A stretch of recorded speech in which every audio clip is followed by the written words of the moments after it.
अंत में कहा गया लक्ष्मीम तनोति, लक्ष्मी का विस्तार करती है।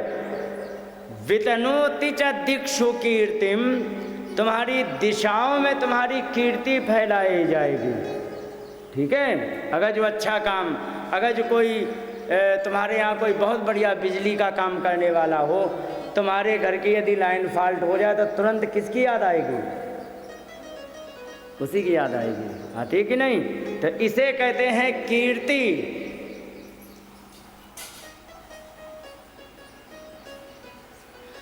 विद्या जो होता है ऐसा शस्त्र होता है, जीरो इन्वेस्टमेंट से पूरा आउटपुट मिलता है।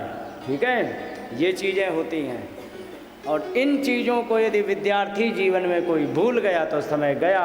और समय जिसने गंवा दिया, जिसके जीवन से समय निकल गया,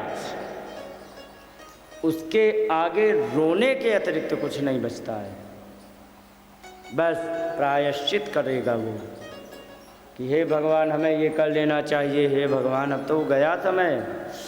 इसलिए जीवन में समय की कीमत सबसे अधिक है। यहाँ पर आकर के भगवान के चरित्र को श्रवण कर रही हो, यहाँ भी काम आएगा और वहाँ भी काम आएगा। ठीक है,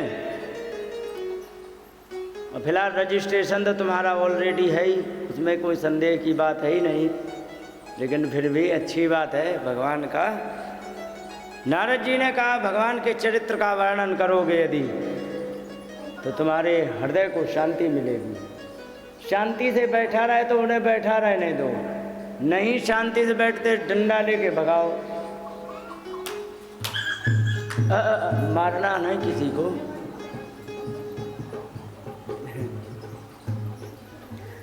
उन्होंने फिर भागवत लिखी, प्रारंभ की महाभारत से, महाभारत के प्रसंग से प्रारंभ की। वहाँ पर उन्होंने क्या किया, दुर्योधन की जंघा टूटी पड़ी थी, वहाँ पर अश्वत्थामा ने जा कर के कहा मित्र मैं आपका क्या कर सकता हूँ जिससे तुम्हें अच्छा लगे।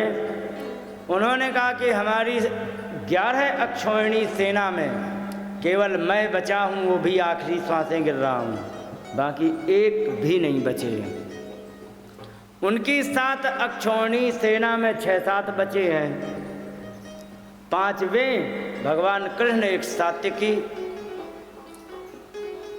ये 6-7 बचे थे। सबके मर जाने पर सबका विनाश हो गया। मुझे दुख इस बात का है कि उन 5 का नाखून नहीं टूटा। समझ गए? और टूटा क्यों नहीं, इसके पीछे का कारण केवल एक है कि जिनकी जीवन की बागडोर परमात्मा संभाल लेते हैं तो उनका कौन बिगाड़ सकता है। महाभारत में आया, एक सर्प था जो बदला लेना चाहता था अर्जुन से।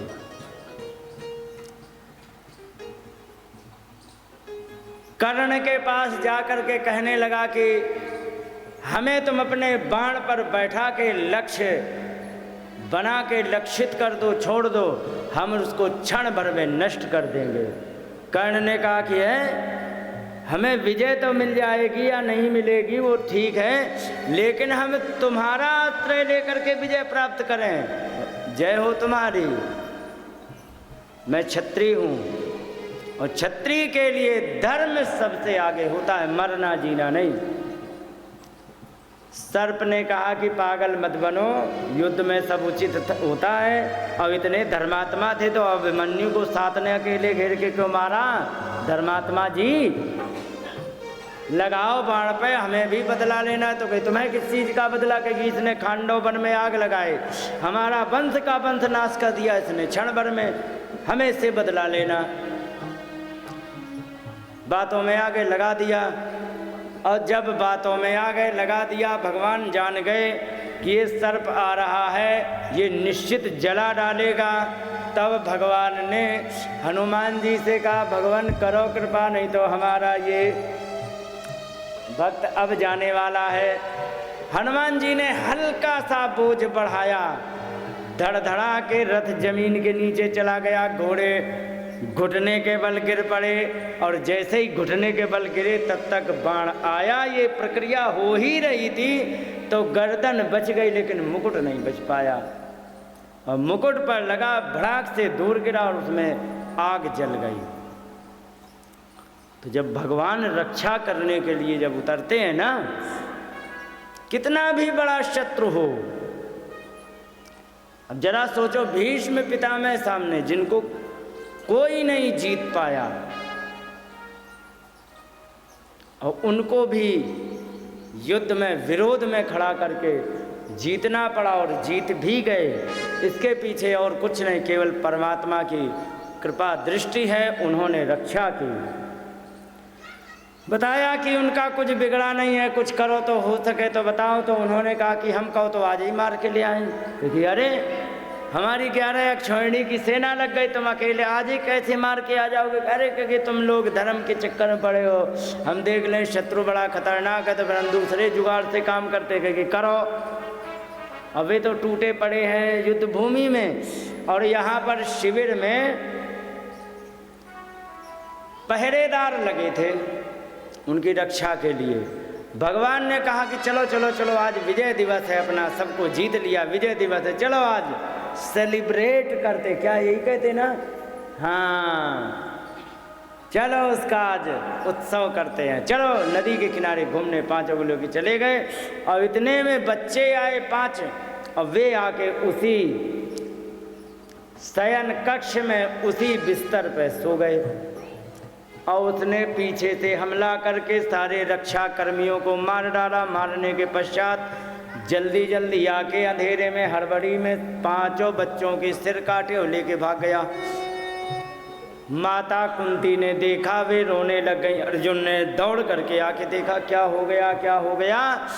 जान गए ये किसके कर्म हो सकते हैं। और यहाँ पर दुर्योधन के पास आए तो कहा कि लो तुम्हारे शत्रुओं के सिर को लेके आए, और सबसे ज़्यादा चिढ़ते थे वे भीम से। भीम से चिढ़ने के कारण उन्होंने भीम का सिर दे दिया। जैसे ही दबाया पट से फूट गया। अब अकल आई उनको कि जिनका सिर इतना मजबूत है कि गदा का प्रहार किया तो गदा में चोट आ गई, लेकिन सिर में कुछ नहीं हुआ। आज हमारे हाथ के दाबने से कैसे फूट गए, तो देखा ध्यान से तो पांडवों के सिर नहीं थे, बच्चों के थे। अब ये बड़ा दुखी हुआ। पहले तो बड़ा प्रसन्न हुआ कि हाँ हमारे शत्रु जीते गए, मर गए, बहुत अच्छा रहा, बहुत अच्छा रहा। लेकिन बड़ा प्रसन्न हुआ, जब दबा के देखा फूट गया, तब उसे होश आया कि ऐसा कैसे हो गया। तब बहुत ज़्यादा दुख हुआ कि तूने तो मेरे वंश में किसी को तर्पण का जल देने के लिए नहीं छोड़ा।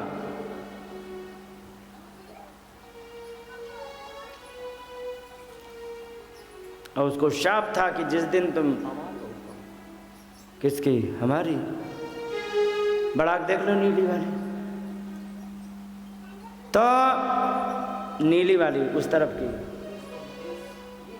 हाँ हाँ बेस ज़्यादा है, तो वो तो मिक्सर से होगा, तुम्हारे बस का नहीं है। फिर श्री राधे, हाँ हाँ उसे कम करो। श्री राधे राधे राधे राधे, अब उसे बढ़ाओ। श्री राधे राधे राधे, हाँ कम करो कम करो। श्री राधे, बस ऐसे ही रहने दो। ज़्यादा दिक्कत हो तो कल तुम्हारे वहाँ स्पीकर लगा देंगे, टनाटन कान पे बजेगा। श्री राधे, सीटी दे रहा भाई।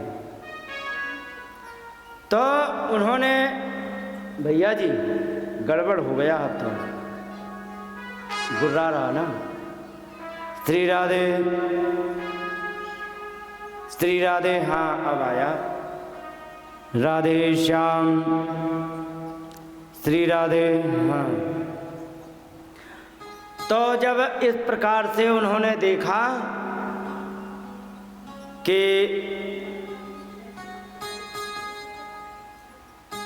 हमारे शत्रुओं को का तो कुछ हुआ नहीं, बच्चे मारे गए, तर्पण के लिए जल देने वाला कोई नहीं बचा, तब अश्वत्थामा को धिक्कारा और धिक्कारने के बाद बहुत ज़्यादा प्रसन्नता, बहुत ज़्यादा दुख होने के कारण उनकी तुरंत मृत्यु हो गई। और जैसे ही मृत्यु हुई तो उनका काम समाप्त हो गया। अर्जुन ने पकड़ के ला करके बांध के डाल दिया माता कुंती के पास। कुंती ने कहा कि इसको छोड़ दो, ये ब्राह्मण है। युद्ध के मैदान में सबकी अपनी अपनी चाल है, ठीक है, बच्चा है, धोखा करके जीता है, लेकिन पिताजी तो तुमने भी धोखा करके मारे इनके पिताजी को, इसलिए इनको आप मत मारो, क्योंकि माता जो हैं इनकी अकेली हैं, हमारे लिए तुम 5 सहारा हो, इनकी माता के लिए केवल यही सहारा, छोड़ दो। अब वहाँ पर कोई कह रहा छोड़ दो, कोई कह रहा कि मार दो। अब वहाँ बड़ा असमंजस पड़ा है। भीम ने कहा कि सुनो, ऐसे कैसे छोड़ दे, इससे पहले पूछो तो सही, इसने हमारे बच्चों को आखिर मारा क्यों, ये इससे पूछो पहले। अब भीम ने विरोध कर दिया, किसी की हिम्मत नहीं पड़ी। भीम कह रहे थे मार डालो, बाकी सब कह रहे कि इसे मत मारो। भगवान से कहा तुम बताओ क्या तुम्हारा विचार है। भगवान ने कहा तुम्हारे पारिवारिक मामला हम क्या कहें, तुम्हारे पक्ष की कहें ये टेढ़े, इनके पक्ष की कहें तुम टेढ़े, तो ये गड़बड़ है मामला, क्या करें तुम समझो, नहीं कोई निर्णय दो। उन्होंने कहा देखो हमारे हिसाब से तो बस इतना ही है कि ब्रह्म बंधु न हंतव्य, नीच ब्राह्मण हो कितना भी उसे जान से नहीं मारना चाहिए, लेकिन आतताई बधारहण, आतताई माने टेररिस्ट, ठीक है, आतंकवादी कोई भी हो उसको मार ही डालना चाहिए, ये है हमारा निर्णय। भीम कहने लगे वाह क्या बढ़िया तुमने निर्णय दिया, जैसे तुम टेढ़े वैसी तुम्हारी बातें। लेकिन अर्जुन जान गए कि ये कहना क्या चाह रहे। श्री राधे। अर्जुन जान गए कहना क्या चाह रहे हैं, क्योंकि अर्जुन ने गीता सुनी है और गीता में दूसरे अध्याय में एक बहुत सुंदर बात कही गई है, लिखा है संभावितस्य चा कीर्ति मरणादत रिच्यते, बहुत आदरणीय व्यक्ति का यदि अपमान कर दिया जाए तो उसको मृत्यु के समान कष्ट होता है।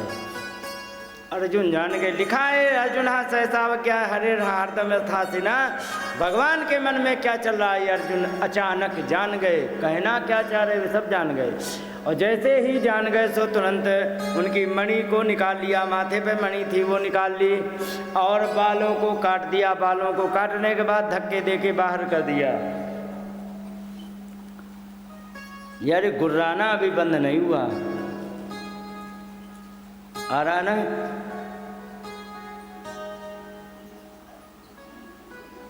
और ये फ्रिक्वेंसी किससे बना रहा है, ये इधर से ऐसे आ रहा है, माने आगे के बॉक्स नीला वाला थोड़ा कम करना। श्री राधे राधे राधे, बस हो गया छोटा। तो यहाँ पर उन्होंने जिस समय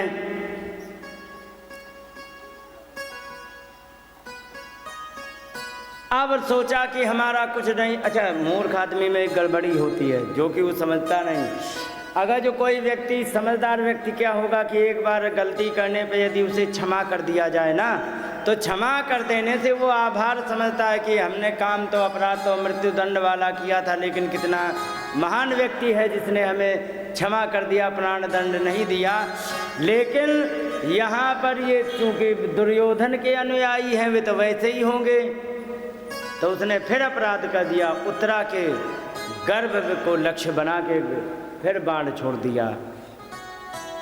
उत्तरा ने देखा कि बाण हमारी तरफ आ रहा है, जैसे आजकल गाइडेड मिसाइल होती है, सुना है? हाँ, गाइडेड मिसाइल में लोकेशन सेट कर दी जाती, वो उसी टारगेट पर गिरेगा जाके 1 मीटर के अंतराल पर। तो ये आज गाइडेड मिसाइल नहीं बनी, ध्यान रखना। अर्जुन के ज़माने में सब कुछ थे। जैसे कि हमने अभी कहा कि ब्रह्म शक्ति का प्रयोग किया। ब्रह्म शक्ति क्या है? ब्रह्म शक्ति इज न्यूक्लियर बम, समझ गए? लेकिन तब के विज्ञान में अब के विज्ञान में इतना बड़ा अंतर है कि यदि जान लिया कि हमने निर्दोष लोगों की हत्या हो जाएगी, जो जहाँ मैंने गलती से छोड़ दिया, यहाँ इसको हमें नहीं छोड़ना चाहिए था, तो तुरंत उसको नियंत्रित करने के लिए एंटी केमिकल भेजा जाता था। नहीं समझे? न्यूक्लियर बम का एंटी केमिकल क्या है? प्याज। हाँ, जो 1999 तुम्हें तो पता नहीं होगा, अटल बिहारी वाजपेयी ने कराया था पोखरण में अपना टेस्ट, तो जाने कितने टन ट्रकों प्याज वहाँ ले जाया गया था। क्योंकि ये विस्फोट का कोई पता नहीं, क्योंकि अपना केवल टेस्ट कर रहे हैं। बहुत बड़ा भी हो सकता है, छोटा भी हो सकता है, लेकिन रिस्क नहीं लेंगे। इसके लिए इसके रेडिएशन को समाप्त करने के लिए वहाँ प्याज इकट्ठे करके डाला गया था। और जिस समय धमाका हुआ, जैसे ही भड़काया, तो तुरंत फ़ोन किया APJ अब्दुल कलाम ने कि महाराज कि हाँ, उम्मीद से 10 गुना पावरफुल है। तो अटल बिहारी जी ने कह दिया कि हाँ, अमेरिका से कह दो, हाँ छोड़ो तुम बम भारत पे, छोड़ो, कोई बात नहीं, हम भी अब तुम्हें देख लेंगे। अमेरिका को धमकाया था, इतना जिगरा था बिहारी वाजपेयी जी में। तो उसका एंटी केमिकल पहले होता था, पहले सबसे पहले वहाँ तब की विज्ञान में इतना बड़ा अंतर था कि कोई भी शस्त्र बनाया जाता था तो उसका काट पहले बनाया जाता था, क्योंकि गलती होने के चांस बहुत जगह ज़्यादा रहते हैं। ठीक है, काट का उपाय जरूर बताया। और काट मालूम था अर्जुन को।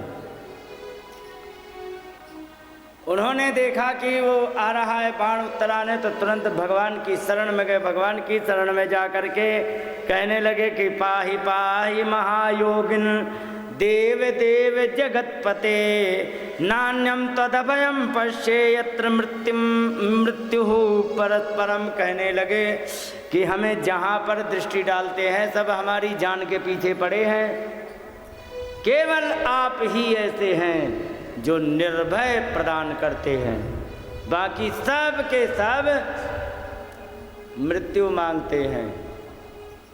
तुमसे सब लोग प्रेम मालूम है क्यों कर रहे हैं? मैं बता दूं सच, क्योंकि तुम जवान हो और जवान व्यक्ति कुछ कर सकता है।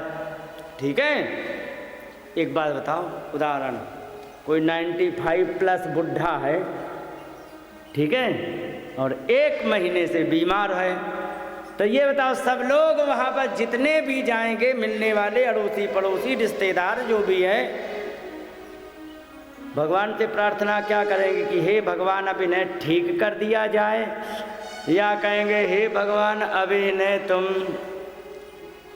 क्या कहेंगे बताओ? हाँ, उठा लो। क्यों कहेंगे मालूम है इसके पीछे? क्यों कहेंगे बताओ? इसके पीछे सिर्फ एक कारण है। मान लो ये ठीक हो गया तो क्या मिलिट्री में भर्ती होने जाएगा? कमाई करेगा, नरेगा में लगेगा? नहीं लगेगा, सबको मालूम है। अब अगर जो ये निपट जाएंगे तो सबसे बढ़िया, एक तो आगे अगर जो ठीक हो जाएंगे तो रोटी खवानी पड़ेगी, वो ख़त्म। दवाई रोज आ रही है हज़ारों रुपए की, वो ख़त्म।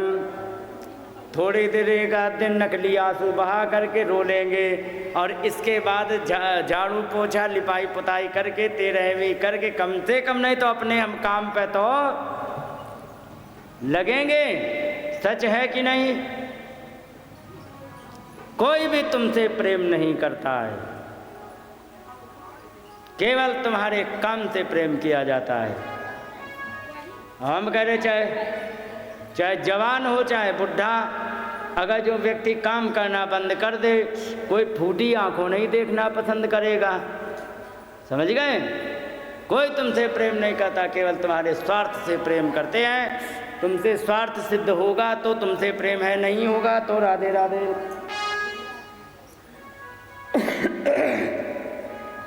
उत्तरा ने कहा कि जितने भी हमें दिख रहे सब के सब हमें मृत्यु जैसे दिखते, केवल आप ही है परमात्मा जो हमें बचा सकते हैं। उन्होंने कहा कि ठीक है, अपना एक अंगूठे का रूप बनाया और रूप बना करके जाकर के समाया वृणोत गर्भम वैराट्या कुरुतंतवे, अपनी माया से आवृणोत माने ढक लिया, गर्भम गर्भ को, वैराट्या माने उत्तरा का, क्यों? कई कुरुतंतवे, कुरुवंश को आगे बढ़ाने के लिए, क्योंकि परीक्षित ही एक बचे थे कुरुवंश में जो आगे परिवार बढ़ाते, नहीं तो सब राधे राधे हो गए थे युद्ध में।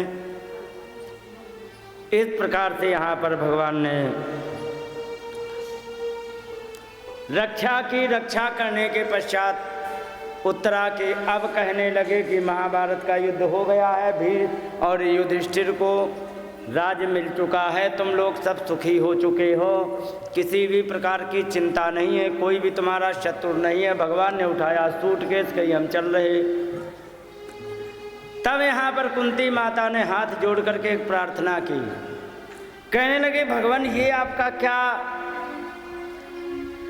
विधान है? क्या? क्योंकि जब तक हमारे जीवन में कष्ट थे आपने एक क्षण के लिए हमारे बच्चों का साथ नहीं छोड़ा। कैसी कैसी जगह कई विषान महाग्नि, विषात्मा ने जहर से, भयंकर अग्नि लाक्षा भवन से, पुरुषाद दर्शन राक्षसों के सामना हो जाने पर, असत सभायाम वनवास कृच्छिता, दुष्टों की सभा में द्रौपदी की रक्षा की। एक बात बताओ, महिला के जीवन में, मैं महिला की बात कर रहा हूँ, माता के जीवन में सबसे अमूल्य वस्तु क्या है? जो उसके प्राणों से भी ज्यादा प्रिय है, वो क्या है? एक्सीलेंट। और क्यों? उनकी इज्जत नहीं है जो टीवी में आते हैं, जिनके टीवी में कपड़ा डाल के जो देखा जा सकता है जिनको, उनकी नहीं है। क्या उन्होंने तो बेच दी है, बेच दी है। हाँ, माँ बाप मर गए हैं कहने सुनने वाले, और जो वे हैं तो उनने इज्जत बेच दी। अब कुछ भी इज्जत माने सम्मान माता का उसके प्राणों से भी ज़्यादा प्रिय होता है। प्राण चले जाएं उसे इतना कष्ट नहीं होगा, सम्मान नहीं जाना चाहिए। और बीच सभा में द्रौपदी को अपमानित करने का प्रयत्न किया, उसके कपड़ों को उतारने का प्रयास किया गया, क्योंकि अरे यहाँ तो सब अंधे हैं, पिताजी अंधे, हम सब अंधे हैं, क्या दिक्कत है? दिखता तुम्हारे पतियों को है, उनके सामने क्या परेशानी? खिल्ली व्यंग उड़ा करके वहाँ पर भगवान आपने हमारी और हमारे पुत्र वधू की रक्षा की। और वनवास कृच्छता, बन के कष्ट। एक बात बताओ, मैं इस समय तुम्हारे गांव में हूँ कि नहीं? कितना कष्ट होता है वो हमें पता है। घर में जो है वो तो ठीक है, और अगर जो जंगल में चले जाए तो पता लगे कि 4 किलोमीटर पहले पानी है ही नहीं, लगी है प्यास, अब 4 किलोमीटर तक पानी नहीं। अब कभी यात्रा की है ऐसी? नहीं की। हाँ, तुम क्या जानो, तुम तो छाया में पली हो, धूप में जब पलो तब पता लगे। हाँ, तो वनवास बन के समय में हजारों कष्ट हैं। और यहाँ पर मृधे के नेक रथा महारथास्ततो, और अनेक महारथियों से, मृधे माने अलग अलग युद्ध में, कई युद्ध हुए थे, तो अलग अलग युद्ध में अलग अलग महारथियों के शस्त्र से आपने हमारी रक्षा की। और अभी जस्ट नाव देखा है कि द्रोणाचार्य हरे भी रक्षिता, द्रोणाचार्य के पुत्र अश्वत्थामा के ने अभी बाण छोड़ा था उत्तरा के लिए। ये मर जाता तो हमारे वंश में कोई जल का तर्पण का जल देने वाला नहीं था और आपने हमारी रक्षा की। तो क्या भगवान आपका यही लक्ष्य है कि तभी आप हमारे साथ रहते जब तक हमारे जीवन में कष्ट रहते हैं? माता ने कह दिया, सुनो, यदि आपकी यही शर्त है तो हमारे जीवन में विपदा सन्तु नः शश्वत तत्र तत्र जगत गुरु भवतो दर्शनम यस्याद पुनर्भव दर्शनम। यदि तुम्हारी एक ही शर्त है हमारे पास रहने की, आपका दर्शन प्राप्त करने की केवल यही शर्त है कि हमारे ऊपर संकट ही आने चाहिए तब आप हमारे पास रहोगे, तो हमारे जीवन में हमेशा निरंतर कष्ट बने रहें। अब तुम पढ़ी लिखी हो, एक किसके एग्जाम होते हैं कि ये चाचा के लड़के के ताऊ के ये ऐसे खड़े होते हैं, तो ये कौन रिश्ते वाले प्रश्न चलते, किस में चलते हैं? ITI में, सब में चलते हैं। अब तुम ये बताओ, वही प्रश्न हम तुमसे पूछ रहे। भगवान से कहा कि विपदा सन्तु नः शश्वत तत्र तत्र जगत गुरु, क्योंकि भवतो दर्शनम यत्स्यात्, आपका दर्शन जिससे हो रहा है, अपनर्भव दर्शनम, आपका दर्शन करके मोक्ष हो जाता है। बताओ द्रौपदी ने भगवान से क्या मांगा है? कष्ट मांगे। क्या बात है, आज तुम फेल क्यों हो गई? उन्होंने पहले बात सुनो, कहा क्योंकि यत् स्यात् भवतः दर्शनम, जिसके कारण आपका दर्शन होता है वो हमें दो। क्या मांगा भगवान ने?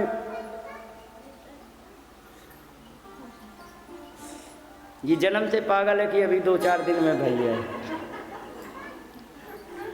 भगवान से कहा है कि हमें आपका दर्शन चाहिए, दर्शन मांगा है भगवान ने, ठीक है? हाँ, गलती से मत कह देना। भगवान का दर्शन मांगा है और उन्होंने कहा कि यदि दर्शन प्राप्त करने की शर्त यदि है कि हमारे जीवन में कष्ट होने चाहिए तो हमें कष्ट दो, लेकिन प्रधानता किसकी है? आपके दर्शन की। हमें येन केन प्रकारेण आपका दर्शन, यही सोचने का विषय। बच्ची बड़ी पढ़ाई करनी पड़ती, व्याकरण तब लगता है ये। इस प्रकार से भगवान ने कहा, माता बुआ जी, वो तो बुआ लगती थी, बुआ ऐसा नहीं होता हमारे जीवन में। जो हमारे शरण में एक बार आ जाए तो हम कहते हैं उसको हजारों जन्मों के कष्ट को दूर कर देता हूँ। फिलहाल आप हमारे सामने खड़ी हो भी हाथ जोड़े, जबकि मैं भतीजा हूँ, हम आपको कष्ट दें? ऐसा नहीं हो सकता। और कहा कि तुमने यदि हमारा दर्शन करना चाहते तो हटाओ, अब हम जाएंगे नहीं। लो, उन्होंने सूटकेस अपना वापस रख दिया और चले गए भीष्म पितामह के पास। वहाँ पर जा कर के उनके कल्याण किया। वहाँ पर बहुत सारा ज्ञान उपदेश किया गया है समयाभावेन, क्योंकि मैंने पहले ही बताया भागवत विधिवत सुनना है तो 6 महीने का जुगाड़ करो, तब हम तुम्हें एक एक अध्याय की असली कथा सुनाएंगे, ठीक है? और एक एक अध्याय में बहुत मर्म की बातें लिखी हैं। तो यहाँ पर उन्होंने भगवान की स्तुति की। स्तुति करने के पश्चात उनका समय आ गया था उत्तरायण। उत्तरायण में कहा कि भगवान अब मैं बस चलना चाह रहा हूँ, क्योंकि हमारी इच्छा मृत्यु का तो हमें वरदान है, जब चाहे तब मरें, जब तक चाहे तब तक ना मरें, ये तो हमारा वरदान है ही। लेकिन अब हमें जाना चाहिए क्योंकि समय उचित आ गया। वहाँ पर वे चले गए और जाने के बाद तब यहाँ पर दोबारा फिर भगवान मथुरा के लिए, द्वारिका के लिए चले हैं। द्वारिका जा कर के वहाँ पर आनंद पूर्वक उनका स्वागत किया गया। स्वागत करने में वहाँ पर एक बात बहुत अच्छी कही गई है, हालांकि भागवत में नहीं है, याज्ञवल्क्य संहिता में कही गई है। पहले की माताओं के देखो क्या बढ़िया नियम थे। आजकल कहते हैं क्या है कि हमें फ्रीडम चाहिए। फ्रीडम माने आवारागर्दी, आज़ादी अलग होती है। तो मैं बताओ कोई बांधे है? बांधे नहीं है ना। पापा तुम्हें मारते हैं, डांटते हैं, मम्मी मैं, लेकिन तुम फिर भी फ्रीडम में नहीं हो, स्वतंत्र हो, किसी भी प्रकार का खाने का रोक नहीं टोक नहीं, पढ़ने लिखने का पैसे की किसी भी प्रकार की रोक टोक नहीं, लेकिन स्वतंत्र हो पर फ्रीडम नहीं है। फ्रीडम माने आवारा गर्दी होता है, असली बात समझ गए हो। और मैं आप लोगों ने जो सुने होंगे ना टेलीविज़न में लड़कियों को फ्रीडम मांगते, तो मालूम है ये कल्चर कहाँ से आ रहा है।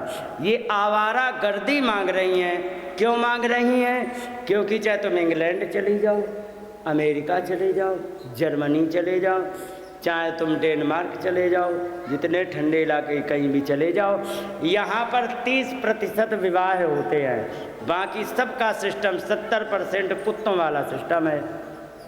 और वही सिस्टम भारत में भी लागू कराना चाहते। बस इसके बताओ, इसको फ्रीडम का मतलब आवारागर्दी कहेंगे या हम स्वतंत्रता कहेंगे? बताओ।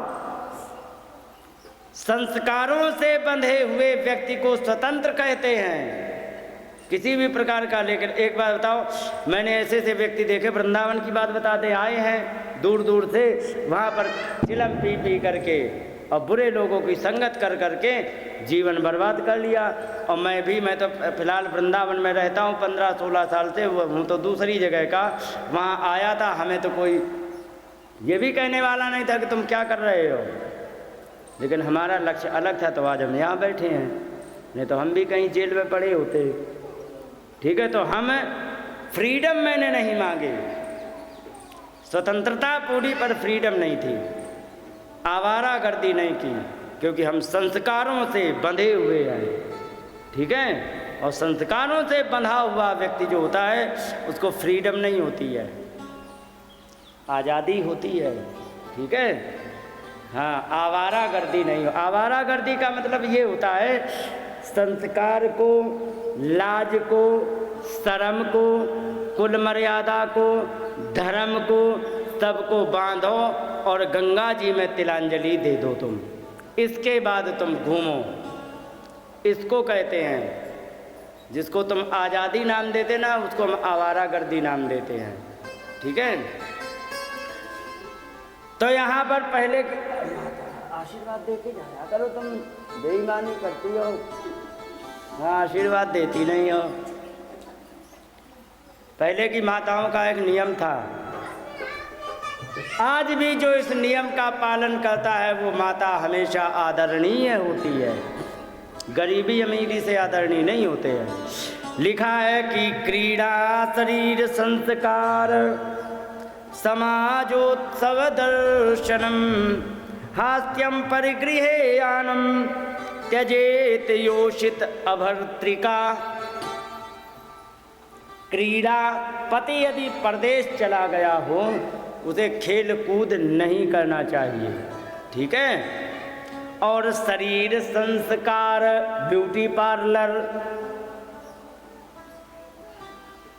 समाजोत्सव दर्शनम, घर के अंदर यदि उत्सव हो रहा है उसका दर्शन करे, ब्याह हो रहा है, कुछ भी हो रहा है, खूब है कोई, लेकिन सामाजिक जो उत्सव हो रहे हों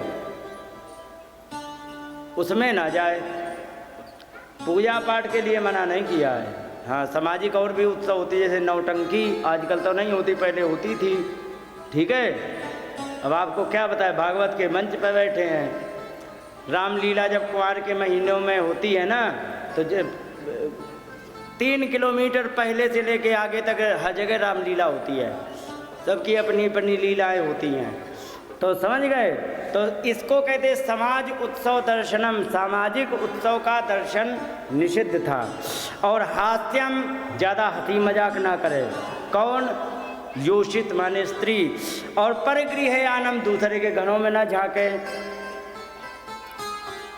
त्यजेत योषित अभर्त्रिका, जिसका पति ना हो उसको इन कार्यों को कभी नहीं करना चाहिए। हालांकि इसके पीछे विज्ञान बहुत है, अब विज्ञान बताने की ज़रूरत नहीं, सब लोग पढ़े लिखे और रोज़ तुम देख रहे हो। ठीक है, ये सावधानियां हैं, और यही मर्यादा की बात बता दे तो कहते हैं अरे तुम तो स्त्रियों को बांधना चाहते हो, स्त्रियों की आज़ादी छीन रहे हो। आज़ादी कोई नहीं छीनता है, मर्यादा तुम्हारी है।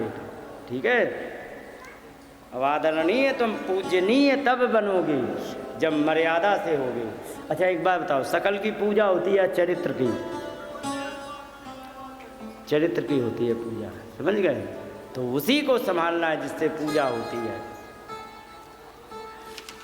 आए यहाँ पर परीक्षित जी का जन्म हुआ, ब्राह्मणों ने बहुत अच्छा आशीर्वाद दिया, दान दक्षिणा हुई, कुंडली बनाई गई, बहुत बढ़िया बताया गया। लेकिन एक कष्ट बताया कि इनको 60 साल की जवानी में सांप डसेगा, ये इनके लिए थोड़ा कुयोग है।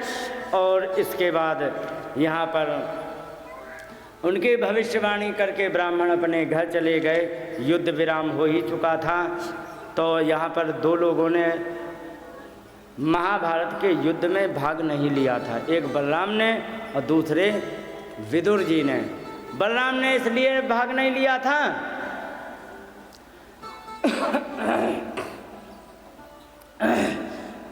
क्या हो गया है? रुको, जाओ मत, काम करो कुछ थोड़ा बहुत। क्या बात है? नाम क्या है?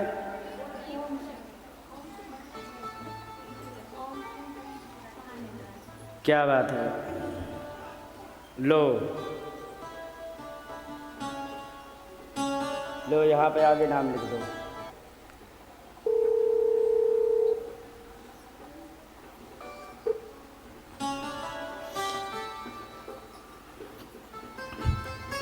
यहाँ पर परीक्षित जी को भविष्यवाणी करने के पश्चात 2 लोगों ने महाभारत के युद्ध में भाग नहीं लिया था। लाओ,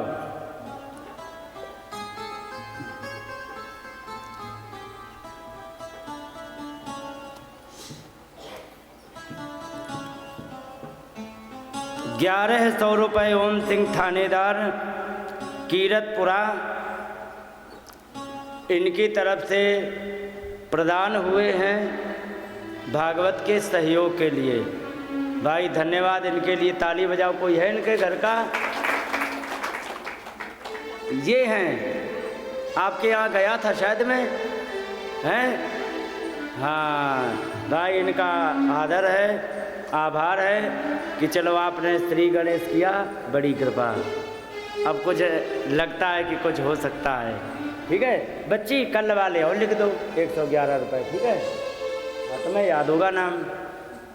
और सुनो, जब तक मैं कथा यहाँ करने आ रहा हूँ तब तक तुम्हें हमारा असिस्टेंट बन के रहना, ठीक है? हमेशा, ठीक है? सवेरे आने के लिए इसलिए पूछ रहा था क्योंकि हमें 50 काम होते तो तुम्हें इसके फूल वूल जो होते हुए साफ कर दो, और नहीं आते तो कोई बात नहीं, फिर तो कोई ना कोई तो कर ही देगा। बाकी आप लोगों का भाई बड़ा बढ़िया सहयोग है। दूसरा एक निवेदन ये है कि भोजन में थोड़ी गड़बड़ी ये हो रही है कि एक टाइम में 4-4 लोग भोजन बना के रख रहे हैं बिना बताए। तो भाई अन्न है, बर्बाद मत करो।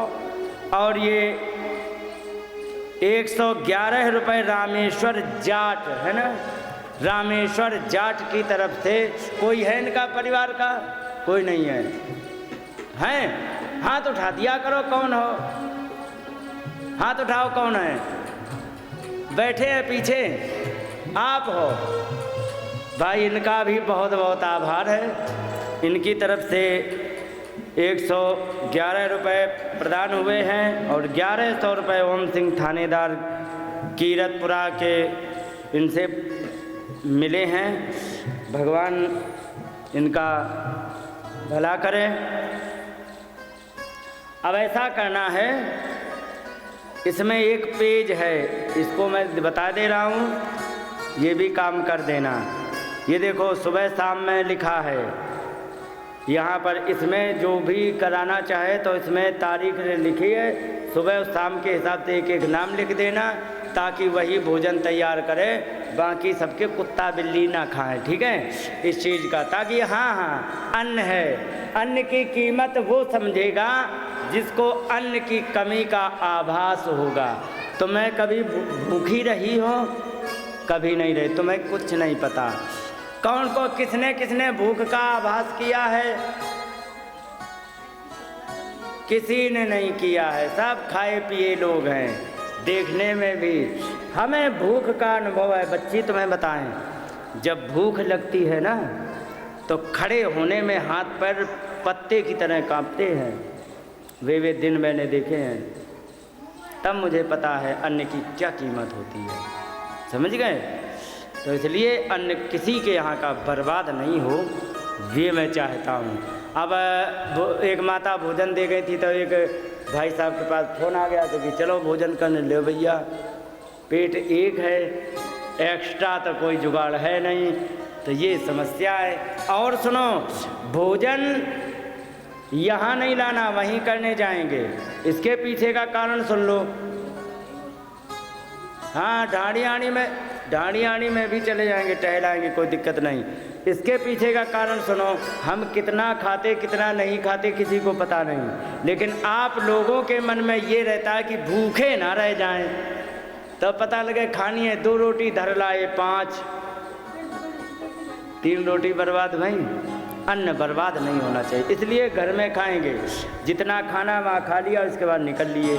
ठीक है, ये सिस्टम ठीक रहेगा। और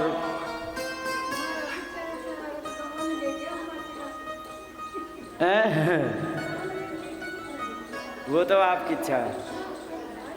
हाँ, बोलिए गोविंद भगवान की जय। यहाँ पर 2 लोगों ने महाभारत के युद्ध में हिस्सा नहीं लिया था। एक विदुर जी ने क्यों हिस्सा नहीं लिया था कि देखो, जिनके साथ धर्म है हम उनके विपक्ष में कैसे युद्ध करेंगे, हम नहीं लड़ेंगे, जा रहे हैं। और बलराम ने नहीं युद्ध में हिस्सा लिया। मालूम है क्यों? बलराम के सबसे प्रिय चेला थे दुर्योधन। अब बताओ, या तो अपने चेला का विरोध करे या अपने भैया का, भगवान कृष्ण का। क्योंकि एक पक्ष में भगवान कृष्ण होंगे और दूसरे पक्ष में चेला होंगे।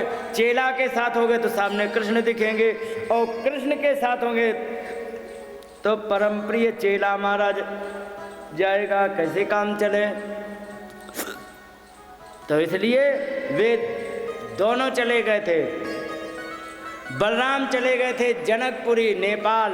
वहाँ पर जनकपुरी में बड़े ज्ञानी राजा हुआ करते थे, उनसे सत्संग किया करते थे। और विदुर जी चले गए थे तीर्थों में भ्रमण करने। तो भ्रमण करते हुए जब इन्हें पता लग गया कि सब कुछ समाप्त हो गया है, युद्ध आकर के अब हालचाल देखते हैं कितने बचे, 2, 4, 6। हालांकि ब्रेकिंग न्यूज तो बनती थी रोज कि हाँ आज इतने मारे गए योद्धा, इतने तो पता तो सभी था कि कितने 4-5 बचे हैं, बस बाकी सब मारे गए हैं। तो 66 करोड़ के ऊपर व्यक्ति मारे गए थे। इतनी जनसंख्या। आजकल कितनी है? 700 करोड़ है शायद, 800 हो गई। अभी 732 ऐसी कुछ थी, 8 के लगभग पहुंच गए, भी 8 पहुंची नहीं। वही तो कह रहे, पूरे विश्व की आबादी 800 करोड़ है। 140 तो भगवान की कृपा अपने ही देश में है। तो कहने का मतलब इतना कैजुअलिटी वाले क्या होता है, विनाश नहीं जानते। इतना विनाश हुआ था कि 66 करोड़ लोग मारे गए थे भगवान महाभारत के युद्ध में। जब इस प्रकार से देखा तो अब ये आए, आकर के इन्होंने हालचाल देखा। तो यहाँ पर हस्तिनापुर में जहाँ पर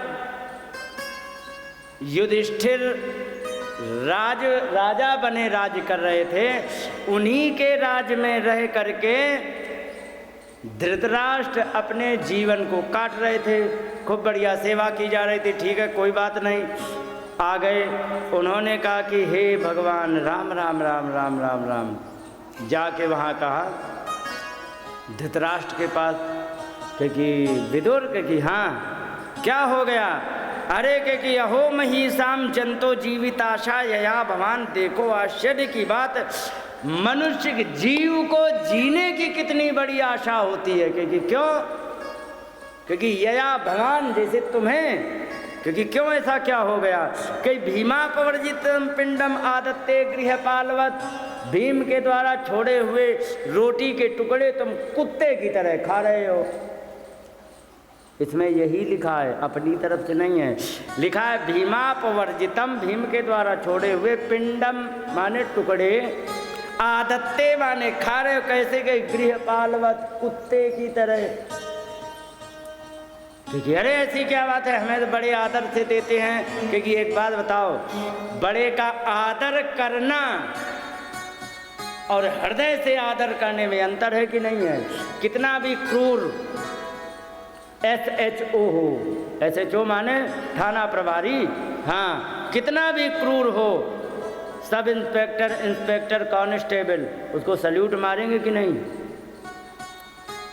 ये बताइए, वो सल्यूट मारना ड्यूटी के अंतर्गत है या आत्मा के, हृदय से निकल रहा, बताओ। ड्यूटी है तो कहेगी ये उनकी ड्यूटी है, तुम उनके पूर्वज हो, लेकिन हृदय सम्मान नहीं कर सकता है। क्योंकि क्यों, तुमने आज तक गिन के बता दो क्या उनके साथ भलाई की। अब वे चुप। विदुर जी ने कहा तुमने भलाई कुछ नहीं की, वो तो छोड़ दो, बुराई क्या क्या की ये बताओ। अब फिर चुप, कहेगी मैं बताऊं, क्योंकि सुनो, कहेगी तुमने अग्निशिष्टो दत्तश्च गरोदाराश्च दूषिता, तुमने अग्निहीन शिष्ट, आग में तुमने डाल के जलवाने का प्रयास किया कि नहीं। दत्तश्च गरो, जहर तुमने दिलाया, दाराश्च दूषिता, उनकी स्त्री का तुमने अपमान किया, और हतम क्षेत्रम धनम येषाम तद्दत्तैरशुभिः कियत, उनका तुमने धन, क्षेत्र और जो कुछ उनका था सब का सब तुमने हरण कर लिया। और उनके द्वारा खा करके, रोटी के टुकड़े खा के, उनके द्वारा प्राणों को रुख करके तुम क्या करोगे। तुम्हें लाज है थोड़ी बहुत। हमारे यहाँ कहावत कही गई है कि घर आए हुए मेहमान लौटाए, इन्हीं कारण अभागों का सदा स्वागत किया मैंने, कि घर आए हुए मेहमान लौटाए नहीं जाते। तो कहने का मतलब ये उनका कर्तव्य बनता है। लेकिन ये बताइए, ऐसा क्या तुमने किया जो तुम उनके हृदय को जीत सकते, या तुम्हें श्रद्धा पूर्वक तुम्हें खिला सकते। सब कुछ तुमने चौपट करा लिया, कुछ भी बचा नहीं, तुम बचे हो, वो भी ऐसे कि ना तो तुम्हारी कोई शाखा बची ना पत्ता बचे। जब शाखा पत्ता नहीं तो फूल फल की तो बात, तो केवल अधकटे पेड़ की तरह हो तुम, बचे हो कि नहीं। ये बताओ, अब तुम्हारे जीवन का क्या लक्ष्य है। क्या तुम्हें पता था कि ये दिन देखने को मिले। तुम्हारे दुर्योधन ने क्या क्या आतंक नहीं किया। वो चाहता था हम इसे मार डालेंगे, हम उसे मार डालें, हम ये कर देंगे, हम वो कर देंगे, लेकिन उसे ये नहीं पता है कि तुम्हारे जीवन की चाबी तो किसी और के हाथ है कि नहीं। और जिसके हाथ है, ये खिलौना उतना ही नाचता है। छोटे छोटे खिलौने आते ना, जितनी चाबी भरो उतना ही नाच देगा, फिर चाबी भरी तो नाच देगा। तो ये खिलौना तब तक ही नाचता जब तक उसने चाबी दे रखी, और जिस दिन चाबी उसने खत्म कर दी, राधे राधे राम नाम, और ये जिंदगी दूसरे के हाथ में है। ऐसे मान लो जैसे कि किसी घर में तुम रहो किराए पर, कमरे के अलावा तुम्हारा बताओ कहाँ पावर चलेगा। लेकिन क्या कमरे पर भी तुम्हारा पूरा पावर है? नहीं। उसने कह दिया है कमरा खाली करो, निकलो, भगो, तो क्या करोगे?